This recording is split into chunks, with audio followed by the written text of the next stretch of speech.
Hey everyone, I hope you're all doing really well.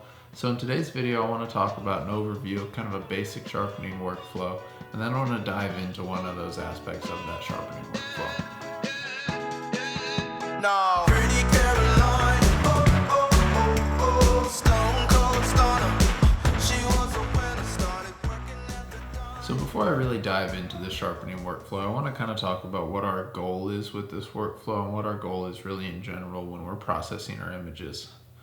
So when we take that picture and we come back into our laptop, into our computer, and look at that file, we have this raw file, and really the goal is to prepare that raw file for output, whether that's kind of that creative processing or the more technical processing, whatever we're doing to that image, we're preparing it for an output, whether that output be for web, for print, or whatever that might be. So in the sharpening workflow, we kind of want to have that goal in mind, that we're kind of creating this master file that we're going to use for various forms of output. And in that master file, we want to make sure that we're not doing anything destructive. We're not introducing destructive processes. So by that, I kind of mean we're not introducing excessive amounts of noise, artifacting, things like that. We want a clean, sharp file that we can work from. A clean, sharp file is going to allow us to output to whatever form we want. It's going to allow us to upsize our images for printing, whatever that might, kind of whatever that might be, we're going to have the option to do it. So that goal of a master file free of destructive processes is super important to keep in mind when we're talking about our sharpening workflow. And our sharpening workflow is going to be broken down into 3 different portions. The first portion is going to be called capture sharpening. And that's the portion of the workflow that I want to dive into a little bit deeper later in this video. But capture sharpening is that first form of sharpening that you're going to apply to your image. Digital images have this kind of inherent amount of softness or blur to them based on a few things that are going on in the camera. And capture sharpening is really used to remove that softness or blur. The next form of sharpening in our workflow is going to be called creative sharpening. And creative sharpening, we're really going to kind of use sharpening, and sharpening can refer to making things sharper, but it can also refer to blurring things or making things a little bit less sharp. And a creative sharpening is really used to emphasize or de-emphasize certain parts of our images. Like maybe we have some bark we want to emphasize, we just want to add a little bit of sharpening, or maybe we want to add some softness to our clouds or to the water or things like that. So capture sharpening and creative sharpening are our first two parts of our sharpening workflow.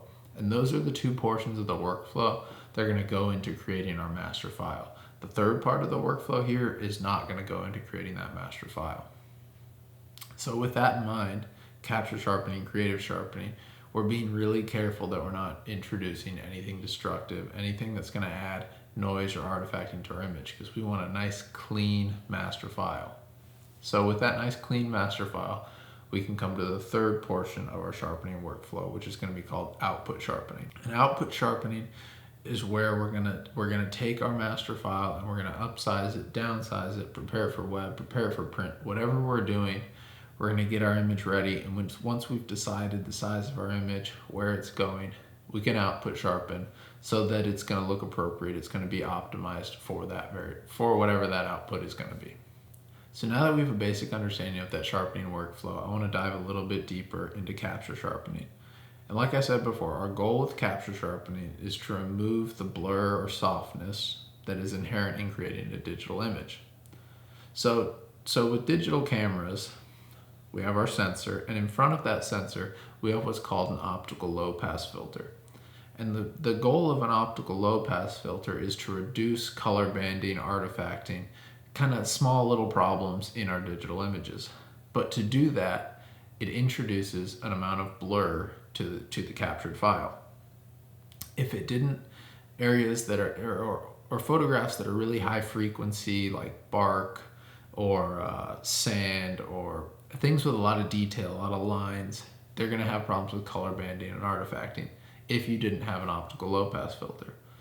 But with that optical low pass filter, like I said, we have kind of this softness that is introduced to the image. So capture sharpening, we're going to remove that softness. So I like to do all of my capture sharpening in a raw converter, whether that be Lightroom or Adobe Camera Raw. And the method of sharpening I use for my capture sharpening is known as Deconvolution Sharpening. So without getting too technical or kind of going into the background of deconvolution sharpening, it's just kind of a sharpening technique that was developed to enhance details in space imagery originally from the Hubble Space Telescope. And it's really not that complicated how we're going to apply it here. Lightroom and Adobe Camera Raw make it super simple. So now that we've kind of discussed what capture sharpening is, the goal, and this deconvolution sharpening, we're going to hop into Lightroom here and take a look.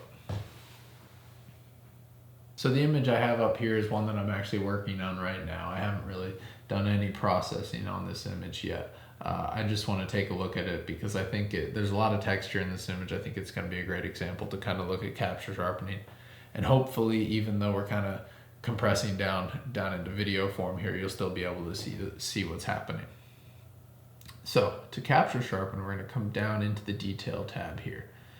And the detail tab here, you're going to see sharpening and noise reduction. All of these settings right here are what is standard default in Lightroom. So before I go too much further in this deconvolution sharpening method, I do want to jump back into that destructive processes conversation that I was talking about earlier, and that idea that we're creating a master file. And that's really important to keep in the back of our head. We're creating a flawless master file that we're going to use for all sorts of media outputs.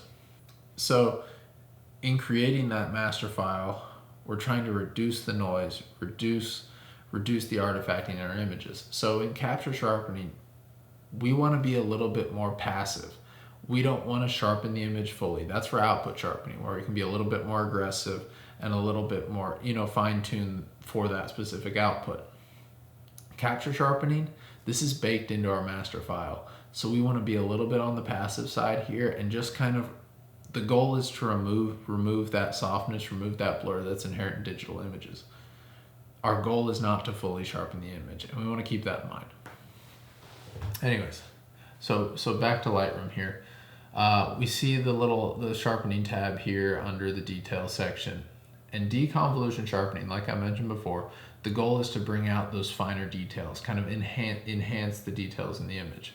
So we have radius and detail here, and I don't want to get too specific into what radius or detail mean, but basically by moving radius all the way to the left and detail all the way to the right, that's basically telling this sharpening function in Lightroom that we want to focus on the finest details possible in this image. So we want to sharpen those really, really fine details.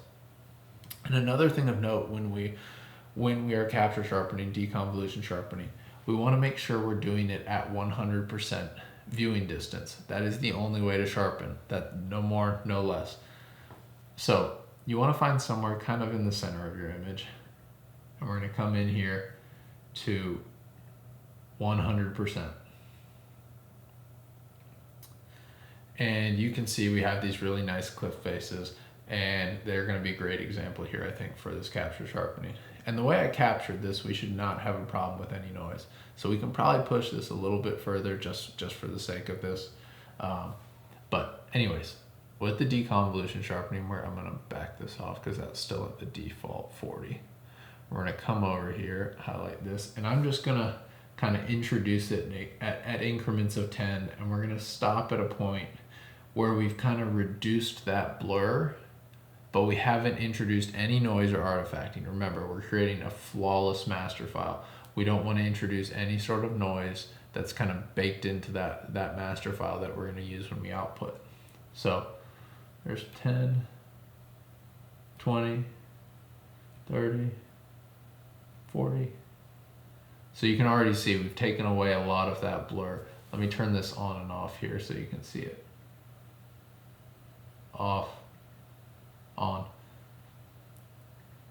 Now, I'll push it a little further for you. 50, 60, 70. Now, we're not really going to have any problems in terms of noise or artifacting in this image just because of the way it's capturing. I can be a little bit more aggressive in sharpening this image. Like I said before, in our capture sharpening, we want to be pretty passive. Our goal is just to remove that softness in the image. We're not fully sharpening. So for this one, I would probably be pretty comfortable having it around 50. And I'll be honest, probably 90% of my images are going to be sharpened with the amount around 40 or 50. Now, the other thing to note here while we're in this detail tab is the noise reduction. And luminance here, and this is all part of our capture sharpening. You know, sharpening is not just about sharpening the image, it's about smoothing the image, reducing noise, things like that. So, luminance, I almost never touch luminance. I try to ensure I'm working with a file that has already handled noise well. I haven't introduced a lot of noise based on how the image was taken in the field. So if I need to introduce a lot of luminance, it's probably a file I don't want to be working with to start with.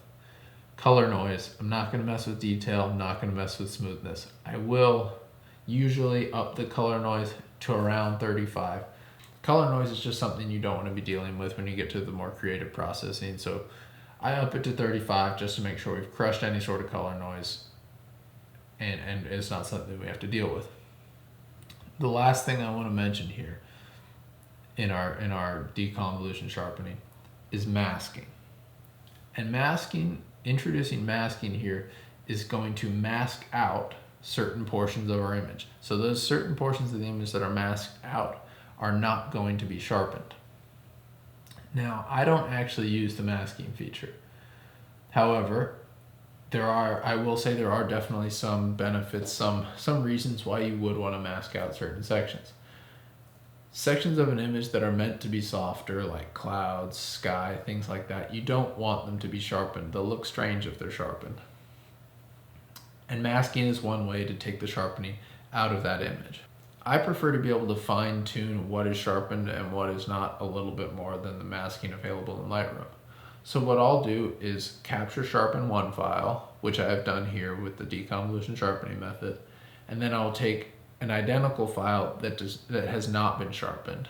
I'll put the two in Photoshop and I'll mask in the unsharpened file in the areas that I don't want sharpened. Like I said before, I would probably mask in that unsharpened image in the sky, potentially in the water. I'm not sure exactly, but definitely in the sky in this image. So now that we've gone through our sharpening workflow, we kind of understand the goal there. We've gone through capture sharpening, we looked at the detail tab in Lightroom, how to deconvolution sharpen, what we're going to do with our luminance and color noise reduction. We have a pretty solid kind of comprehensive understanding of how to capture sharpen an image.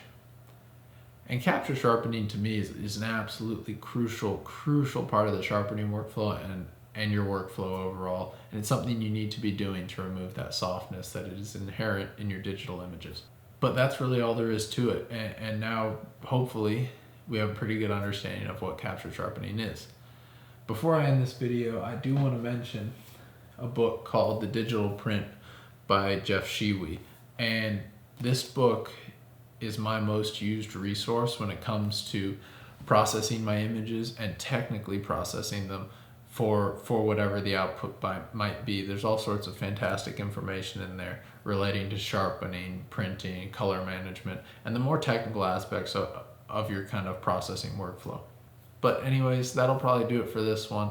I hope you found that useful. I hope you learned something new about sharpening, about a sharpening workflow, and kind of creating an overall processing workflow that is non-destructive in creating those flawless master files that you can use in whatever form you want them to. That's really powerful.